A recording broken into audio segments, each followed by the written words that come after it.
Wih, bos, bagaimana kabarnya bos? Aman, gimana kabarnya? Oh, ya kayak gini lah. Tadi habis olahraga Jumat sehat. Iya biasa, badminton. Badminton. Jadi saya juga badminton. Nggak bisa, tadi nggak ketemu di gor. Ya biasa. Tadi kan saya mainnya di awal seperti itu. Baca buku apa kamu? Ini sebuah seni untuk bersikap bodoh amat. Waduh. Jadi kita harus bodoh amat ya dengan pembicaraan jelek orang lain ya seperti itu. Artinya itu memanfaatkan bodoh amat untuk diri kita sendiri. Oh sih. Nah, tetapi walaupun bodoh amat, kita nggak boleh bodoh amat dengan protokol kesehatan. Makanya silakan pakai hand sanitizer dulu, bos. Gitu. Ini kamu bacanya buku Sebuah seni untuk bersikap bodoh amat. Saya bacanya buku AKM, guys. Kamu sudah AKM itu apa? Nah, AKM itu nih ya, saya jelaskan sedikit. AKM itu adalah penilaian kompetensi mendasar yang diperlukan oleh peserta didik untuk mampu mengembangkan kapasitas diri dan partisipasi positif pada masyarakat.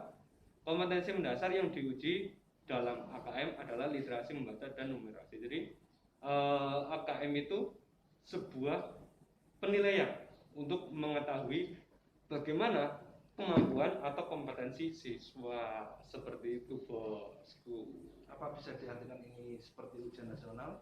Ya hampir sama sih, tapi setidaknya ada sedikit perbedaan.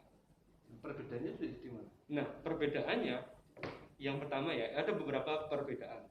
Kalau ujian nasional itu dilakukan kelas 12, kelas 3, itu ada setiap jenjang. Nah, kalau asesmen nasional itu yang tadi ada AKM itu di kelas 2, berarti di kelas 11, kelas 8 atau kelas 5 SD seperti itu. Jadi sebenarnya AKM ini merupakan satu unsur dalam penilaian asesmen nasional.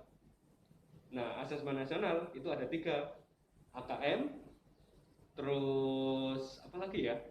Ada survei karakter dan survei lingkungan belajar gitu, bro. Nah, terus bedanya AKM sama UN itu? Nah, tadi kan tadi sudah saya jelaskan dikit. Kalau AKM, kalau asesmen nasional itu kelas 2, kalau UN kelas 3. Terus kalau kalau UN itu semua siswa, kalau asesmen itu hanya beberapa, sampling doang, hanya sampel. Itu sampel, seandainya sampelnya berapa anak misalnya gitu. Nah, jadi seluruh siswa itu diwakili oleh anak tersebut. Iya, oleh hanya beberapa. Yang lain gampang ya, nggak ikut asesmen bisa lolos. Bisa lolos, tetap naik, karena sebenarnya nggak menyeluruh, karena itu hanya untuk menilai kualitas pembelajaran, bukan menentukan kelulusan siswa. Seperti itu. Nah, terus manfaat dari asesmen nasional itu apa? Oke, manfaatnya itu sebenarnya kalau ditarik kesimpulan itu ada 3. Yang pertama sebagai potret kualitas pembelajaran, terus sebagai umpan balik kualitas pembelajaran, terus sebagai dasar atau patokan untuk meningkatkan kualitas pembelajaran baik di tingkat daerah maupun tingkat satuan pendidikan, seperti itu. Gitu. Jadi untuk menentukan kelulusan siswa itu tidak ada patokan, misalnya kayak UN nilai harus sekian gitu. Berarti kalau asesmen itu nggak harus seperti itu ya? Enggak. Hanya beberapa siswa yang hanya beberapa siswa, yang lain ikut lolos seperti itu. Dan tadi kan saya bilang asesmen nasional ada 3, AKM, survei karakter dan survei lingkungan belajar. Nah, kalau AKM tadi itu yang benar-benar menguji atau menilai bagaimana kemampuan siswa. Itu ada 2, ada literasi, bacaan dan numerasi atau perhitungan, seperti itu.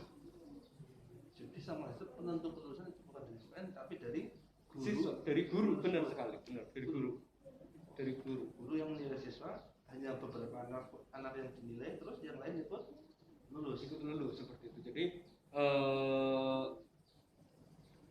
untuk kelulusan itu diserahkan kepada pendidik, kepada guru. Asesmen nasional menilai di kelas 2. Nah, apabila nilai KM-nya itu rendah, nanti kan itu bisa menjadi dasar untuk meningkatkan kualitas pembelajaran di kelas 3-nya itu. Seperti itu. Baru nanti pendidik bisa menentukan kelulusan itu. Gitu Mas Bro. Makanya kita sebagai guru harus istilahnya mendorong peningkatan kualitas pembelajaran, utamanya melalui soal-soal yang istilahnya mampu meningkatkan kemampuan literasi dan numerasi siswa. Seperti itu. Dan jangan lupa karakter juga perlu ditingkatkan. Gitu Mas Bro. Iya, iya. Oke. Baru tahu saya. Oke, gitu ya. Oke, silakan diteruskan membacanya ya. Saya izin ke belakang dulu. Silakan. Ini, jangan lupa. oh iya. Siap. Tetap menjaga protokol kesehatan. Oke. Mari Bro. Assalamualaikum. Waalaikumsalam.